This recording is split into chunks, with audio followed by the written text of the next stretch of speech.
భావోద్వేగాల ముసుగులో సంప్రదాయబద్ధంగా సాగుతున్న బన్నీ ఉత్సవం పేరుతో కర్రల సమరం ఆపేందుకు పోలీసులు రెవెన్యూ అధికారులు యత్నం చేసినప్పటికీ యథావిధిగానే సాగింది.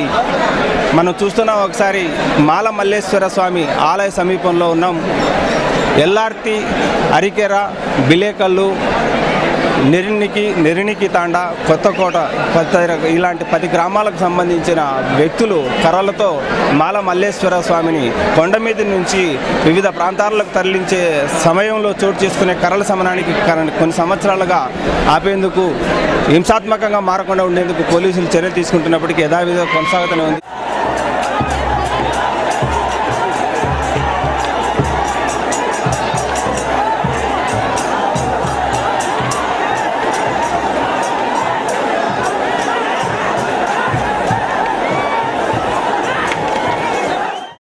సంవత్సరానికి కాస్త హింసాత్మక చర్యలు తగ్గుతున్నాయని చెప్తున్నప్పటికీ ఈ ఏడాది అదే స్థాయిలో జరిగింది.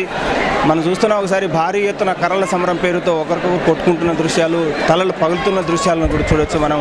ఇప్పటికే ఈ సంఘటనకు సంబంధించి దాదాపు ఒక 40 మంది గాయపడ్డారు. హింసాత్మక సంఘటనలు చోటు చేసుకోకుండా ఉండేందుకు దాదాపు 1600 మంది పోలీసులను ఈ ప్రాంతంలో మోహరించినప్పటికీ ఈ పరిస్థితిని అడ్డుకోలేని పరిస్థితులు నెలకొన్నాయి.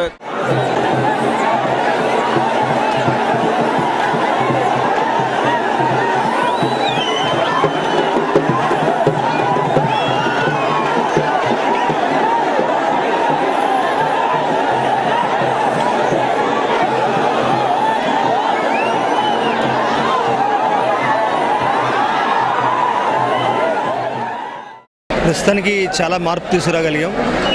గాయాల సంఖ్య కూడా చాలా తగ్గిందని మేము భావిస్తున్నాం. చాలా కట్లని సీజ్ చేయడం, సెక్యూరిటీ కేసులు పెట్టడం, అవేర్నెస్ క్యాంపులు కండక్ట్ చేయడం, బహుశా భవిష్యత్తులోని ఇంకా ప్రశాంతంగా ఎటువంటి గాయాలు లేకుండా ఇంకా జరుగుతుందని మేము భావిస్తున్నాం.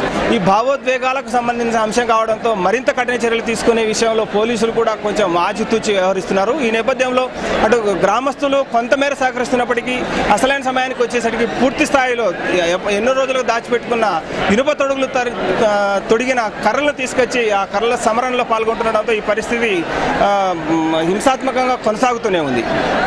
కెమెరామెన్ శేషుతో వి నారాయణప్ప, ఈటీవీ న్యూస్, దేవరగట్ట నుంచి.